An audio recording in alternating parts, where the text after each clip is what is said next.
大家好，关于台风或是有预报降雨呢，也不一定就要被动处于挨打的局面了。前方这有4种短天期的叶菜类，在台风来临的前几天，提早进行撒种育苗。由于叶菜类的幼苗比较不怕水啊，由目前台风过后的状况看来，算是平安度过了。而若是担心撑不过风雨呢，也可以像这样种植在地势相对较高的位置啊。还会担心的话呢，就再盖上网子啦，也是进一步的防范措施啊。至于一旁的排水设置呢，只要让排水处地势比较低，就算小积水倒是无妨啊。目前的状况看来，水只积在排水口前啊，这只要天气一好，水很快就会自动退散了。田间跟家庭不同小积水是很可以接受的，毕竟下雨天也没有下田的必要啊。真的很在乎完美的话，那就得花时间调教了。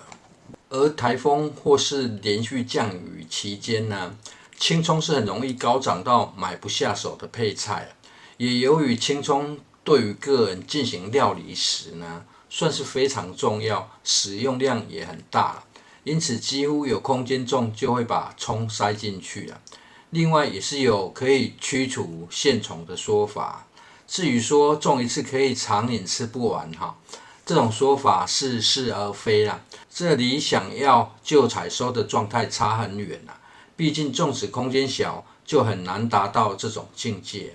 如果有空间的话，拔起青葱时，要把分支出来的细嫩小葱呢收集起来，有空再一起种下去，这样就才容易达到随手可用的地步接下来这芦笋在台风来临前有修剪进行矮化，因为改采不拉绳支撑的种植方式呢，被风雨吹得东倒西歪这样补救的速度倒是可以很快等一下再透过影片呈现至于这次台风造成的农损，也谈不上个人顶多认为是自然的农害这矮化过的鸡蛋花可能不够透气台风直接帮忙将叶片摘掉不少。走到番茄的砖头呢，则是个人的杰作准备清除一种凶狠的杂草这种杂草的白根上还长刺真的是很角色而短天期的叶菜类，因为通常撒种比较密集，需要补救的话会非常麻烦。生长不顺利又缺菜的话，直接采收掉，重新播种会比较省事也快速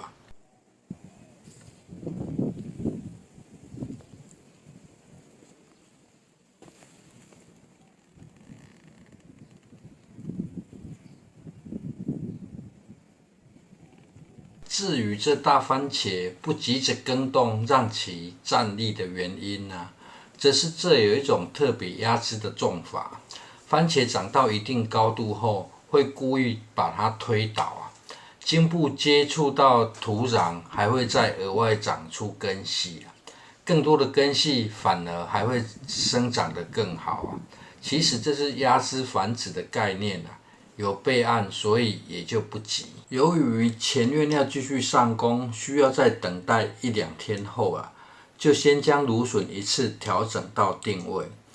除草修剪，并将歪斜的枝条拉掉这底根处呢，通常已经出现伤口清除掉重新生长会比较快